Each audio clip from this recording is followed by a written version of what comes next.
I feel like there's not a lot of actually good information out there for churches. We all maybe have a potential future in the FBI, everyone who's online, because we know how to stalk people, right? Like, we're good at it. So I think we're in an interesting space within like social media, but like specifically church, because I feel like we...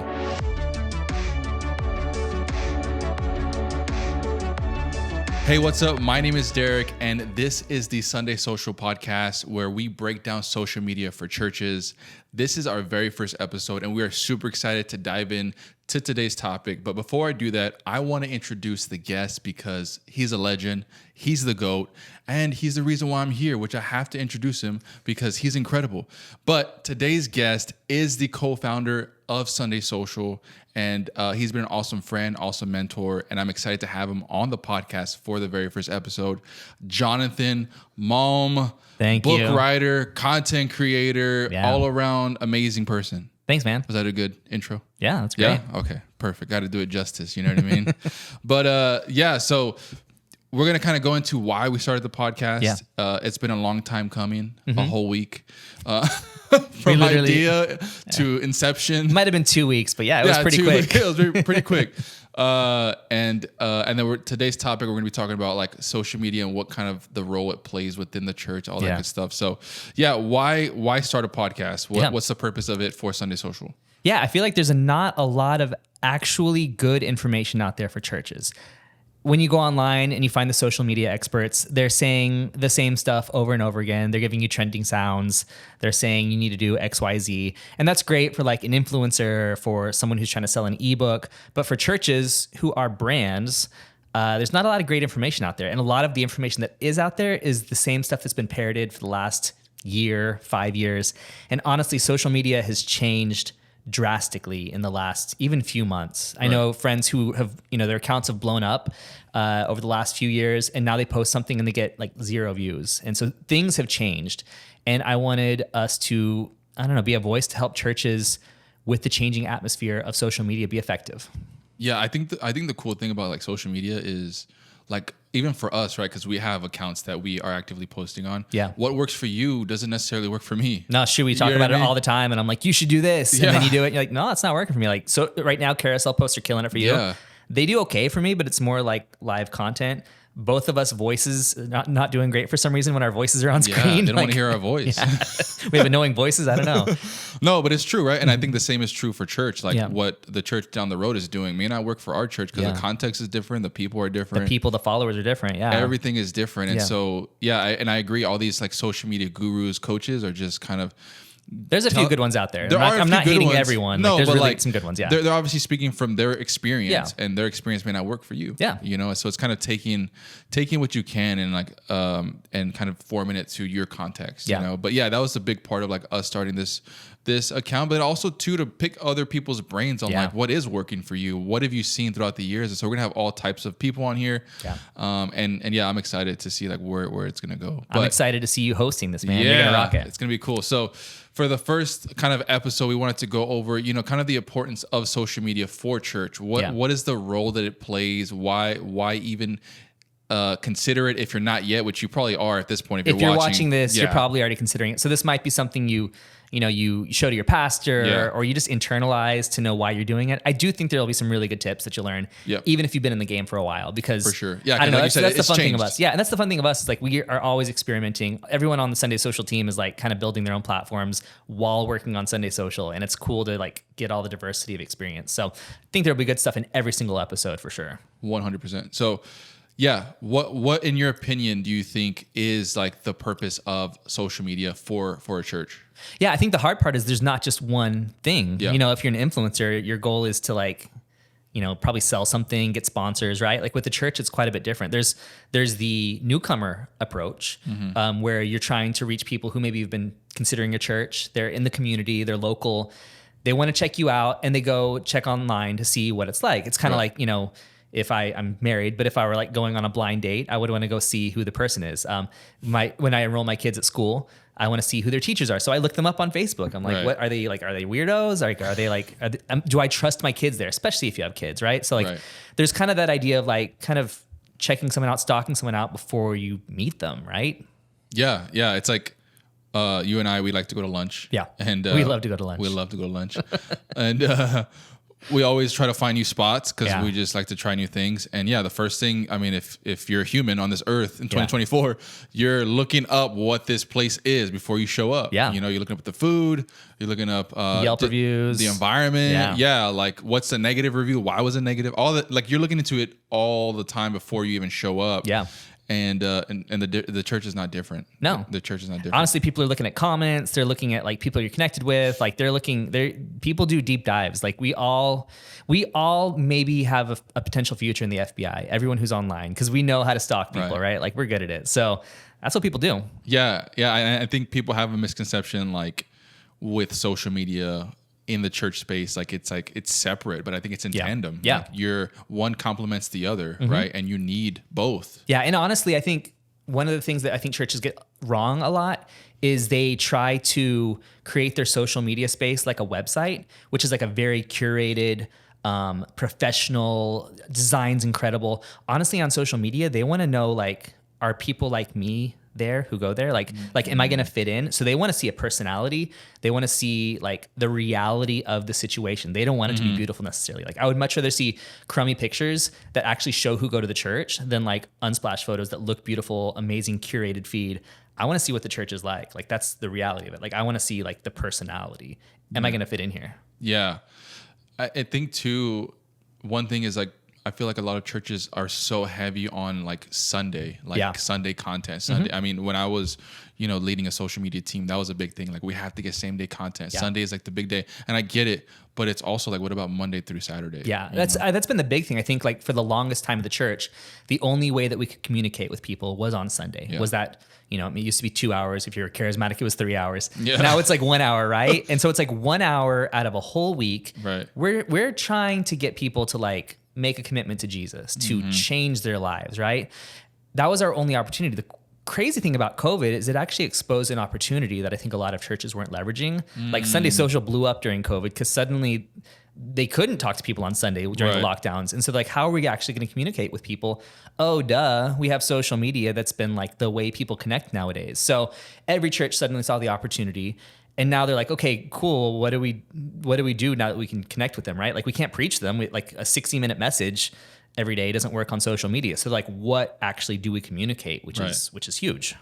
What do you think it is now? Like, because I feel like social media is another form of connection in a way, and I think people are looking for that. I think there's a reason why people gravitate towards certain like influencers or people in the space, because either they relate to them, maybe they want their life. I don't know. Like there are certain reasons why we follow certain people. Yeah, for sure. And so, what do you feel like is the gap that the church online can fill? Yeah.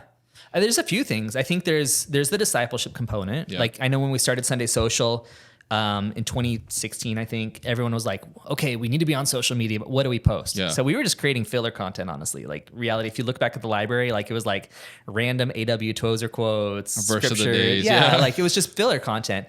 And then I started to get an idea, especially during COVID, of like, okay, how can we actually is it possible to disciple people online? Not fully. Like discipleship cannot fully happen online because there's an accountability thing that happens. You can't get that online, right? Like you can't face-to-face see someone struggling, right?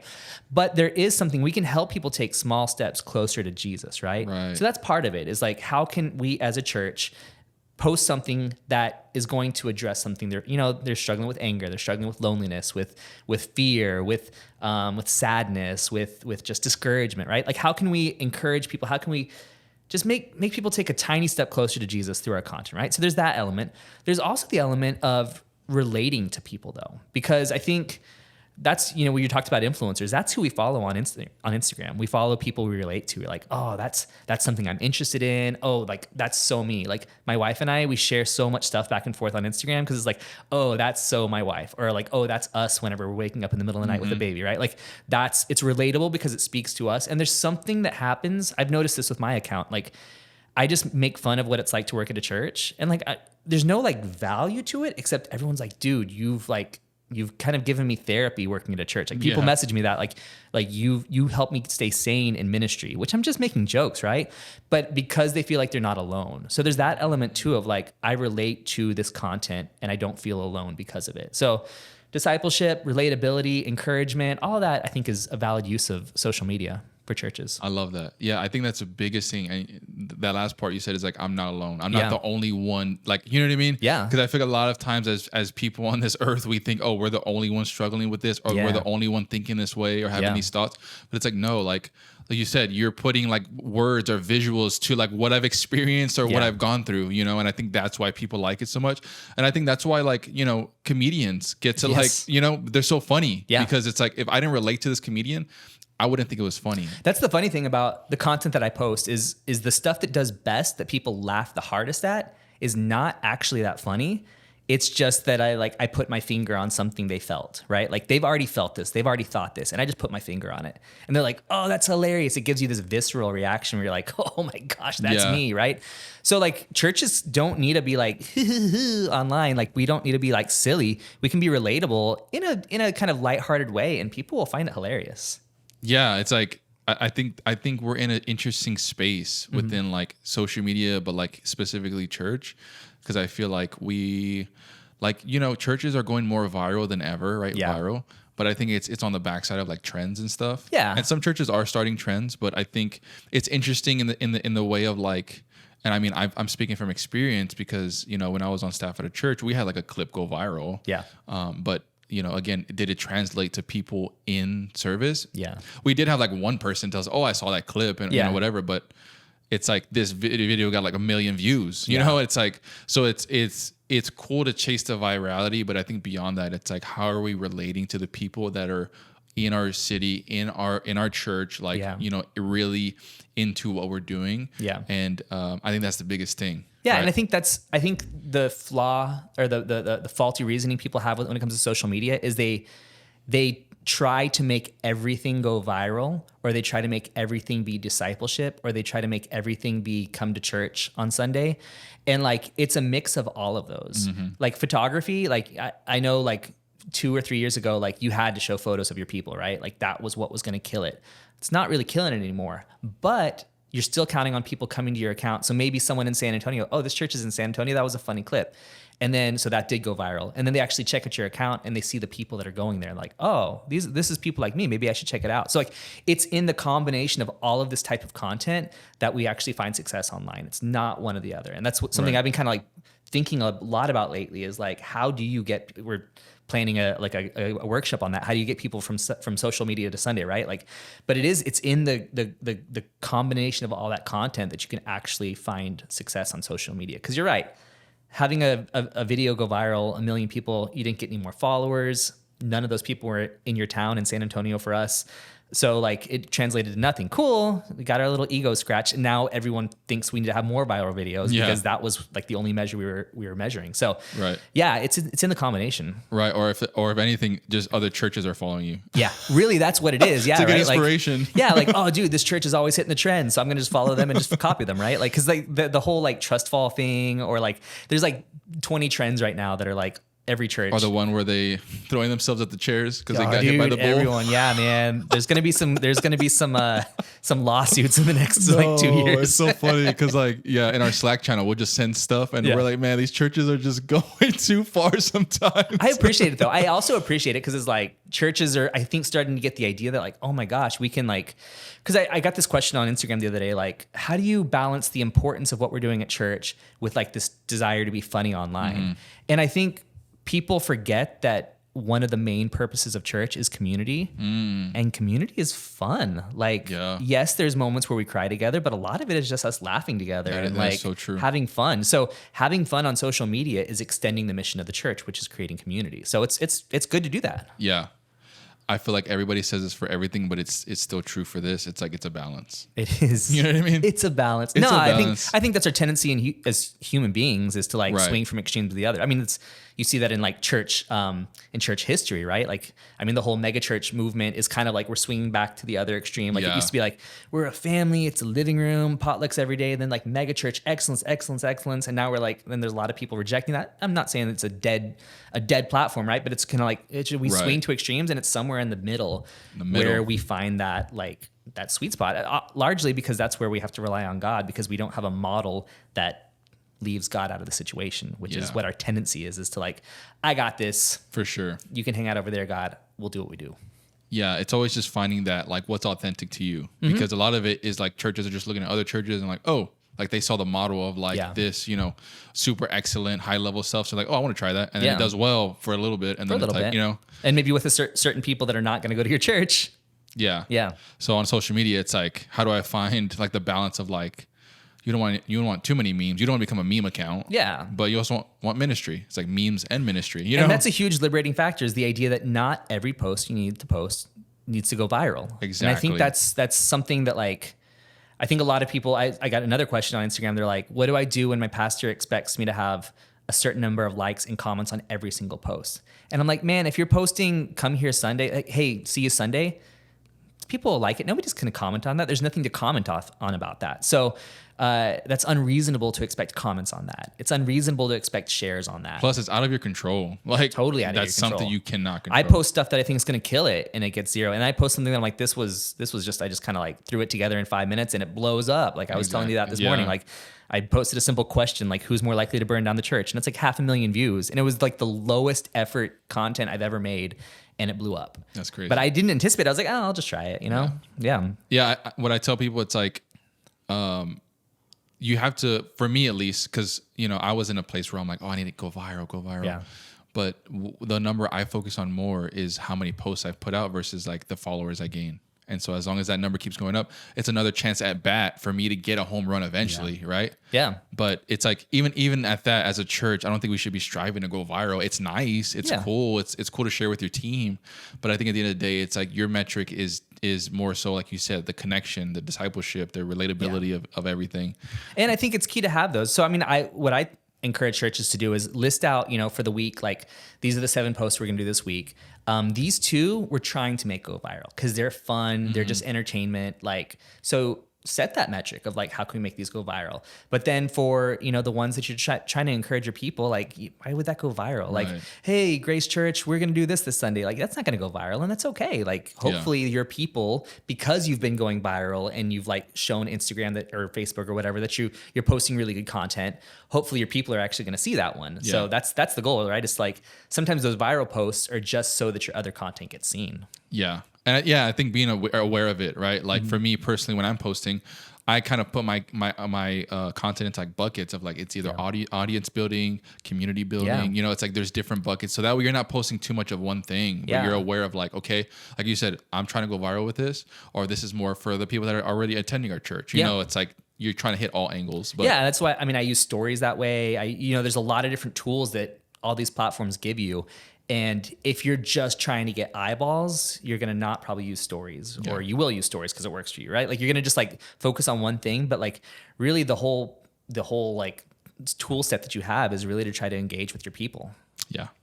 Cool. Well, before we kind of wrap up here, I just want to go over like practically on a practical level, if a church is like struggling or maybe they haven't jumped on the social media bandwagon, what are some practical tips for them that they can get started to like stay more consistent on social media? Yeah. I think a lot of it is just building it into your process. Like, do I check social media every day? So I think a lot of people, they're like, honestly, I'm against schedulers for this reason, because I think you like, oh, I forgot to schedule my 7 posts for the week, but you're not checking the Instagram account, right? So like actually making it a priority. I run a lot of different companies, right? But like the first thing on my to-do list every morning is make a reel. Cause I'm like, I need to do this. If I'm prioritizing social media and building that audience, that's the first thing on my to-do list. So put it on your to-do list and like make it a priority, I think is the huge thing. And then just like be active on social media, because I think a lot of people, if you're not seeing what's funny or what's fun or what people are engaging with, you don't know what to post. Like, so actually engaging on social media, engaging maybe on like stuff that's not in your niche, like if you're a pastor who really loves cars, all of your content you're seeing is car related, right? Probably your church is not like super into cars. So start engaging with stuff that, every now and then Instagram throws you something to see if you like it. Engage with that and see, kind of, or start a burner account. And just like, I have a few different accounts that have different content. Like my personal Jonathan Malm account is kind of like wacky stuff because I'm looking for stuff that I can turn into memes for my posts, right?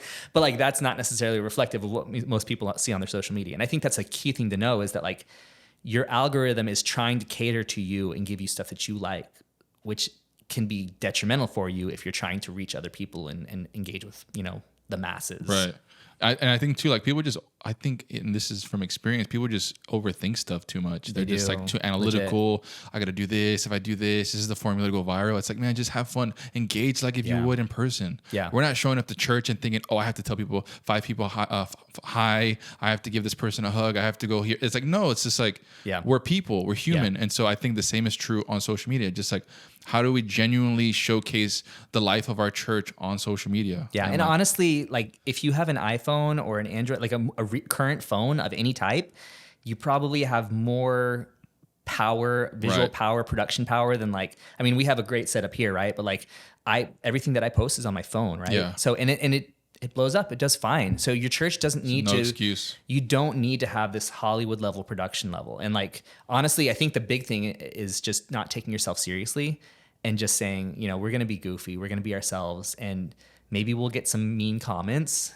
That's the reality. If you have a video go viral, you get really mean comments, right? But like, which we'll have a podcast on. We're gonna talk about that soon. Yeah. So, but I mean, but the idea is that the people that are not the trolls, that are actually going to come through your doors on Sunday, they're not going to be the ones throwing hate. Yeah. So you get through the ugly stuff to get to the good stuff. For sure. Yeah. Well, episode 1. This is it. We just did it. We just did it. Yeah, we talked about kind of the importance of social media for church, what that role is, and you're going to hear more about this topic, but also expand on like how we deal with negative people. Yeah. We're going to have all types of content coming out. But yeah, this is the first of many. So if you haven't yet subscribed, it's pound that like button, hit it. Turn the notification bell on, all that good stuff, and stay connected to what we're doing here at the Sunday Social Podcast.